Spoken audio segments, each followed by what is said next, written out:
I am very glad that Nagaland cabinet is supposed to have put regularization of 147 assistant professors and librarians in the higher education department on hold. This is what a news item says. But I think the most important aspect here is that no action has still been taken on the higher education minister, Mr. Temjem Imna Along. He might be a good TikToker or a good reel maker, but that is not what Nagaland needs for its higher education, because I believe there is a 5 member committee of bureaucrats which have been set up to discuss the matter with the stakeholders, and this is a matter of huge corruption that 147 people were going to be appointed in the higher education department, and these were all backdoor entries. On whose whims and fancies were these people going to be appointed, in spite of the fact that there was an order of almost 8 to 9 years earlier which clearly said that contractual workers would not be regularized. If appointments have to be made, there has to be a strict procedure. That procedure needs to be followed, and technocrats across Nagaland are voicing this, and I'm glad to see them speak up. It is very concerning, because when the higher education minister Temjem Imna Along spoke about the cabinet meeting and its decision, he says that after they saw all the agitations and the anger of the NGOs and stakeholders, the cabinet deliberated on the absorption issue at length and has decided to keep the absorption regularization in abeyance. And proper deliberations will be done with all stakeholders, and a 5 member committee has been set up which consists of senior bureaucrats. But what I found very, very strange was that the minister was appealing to the NGOs, especially the Naga Students Federation, the NNQF, and the CTAN, and all the other affiliate bodies, that because the absorption had been kept in abeyance, they should not be talking about it. They should not be protesting anymore. But what I find is that there is democracy in the country, and somehow the government, and especially the higher education minister, Mr. Temjem Imna Along, he wants to suppress the voice of the people. If people are concerned about this regularization, it is very important that you listen to them and you allow them to speak. How can you tell them to keep quiet? And the higher education minister, he should certainly resign, because the protesters are also saying the same thing now, that justice can only be delivered once the person who has been in charge of the department and under whom these 147 illegal, so to speak, regularization of contractual workers took place, should not be in his post, because if he is there, then he is going to influence the entire procedure of investigation at the moment. And it is believed that CTAN, NNQF, and CTAN is Combined Technical Association of Nagaland, the Nagaland Net Qualified Forum, that is the NNQF. They have not been deterred by rainfall, by the frustrations, the anger. They have been calm. They have continued their protest single-mindedly and singularly, with the aim of making people aware and making the government aware that people will not keep quiet in Nagaland if you continue to to make appointments as per your whims and fancy.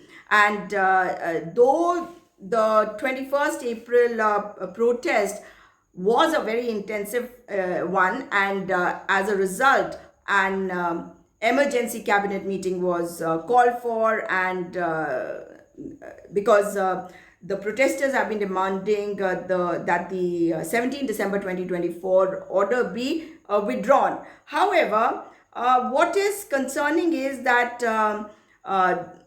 the government seems to be taking this very lightly, and they think that the protesters, they are going to disperse because a five-member committee has been formed, and while the investigations go on, they will break the back of this particular protest.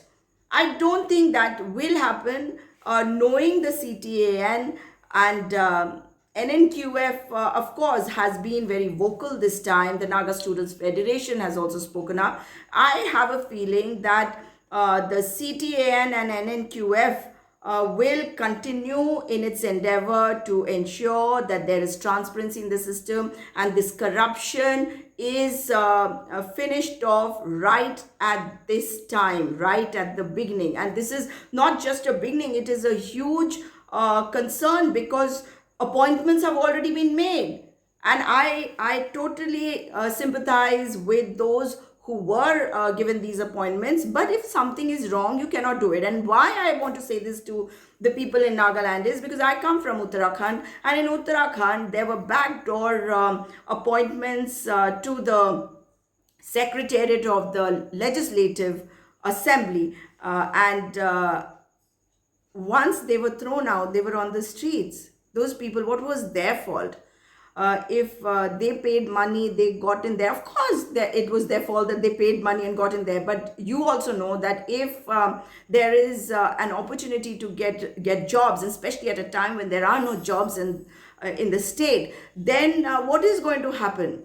If this happens, those people who will be appointed when this matter goes to court, you're automatically going to lose your jobs. So even though I sympathize and empathize with you, I still feel that nipping in the bud the seeds of corruption is what should be more important, what should be of primary importance, and that is what the CTAN and NNQF are doing at the moment, and I hail them for that. Kudos to you and for continuing this fight, and this entire response of the government is very unbecoming of the government. It is not satisfactory, really, if you ask me. I don't know how you feel about it, but I think that it is totally insensitive the way they are moving ahead with this entire thing, that that we are going to have a five-member committee and they are going to look into it, and you all just sit quiet till then. This is quite an unsatisfactory, quite an obnoxious kind of response from the government of Nagaland. And the Nagaland government should realize that if these backdoor appointments have been made in violation, regularization of these contractual workers, 147 of them, if these have been made, this is a matter of grave corruption.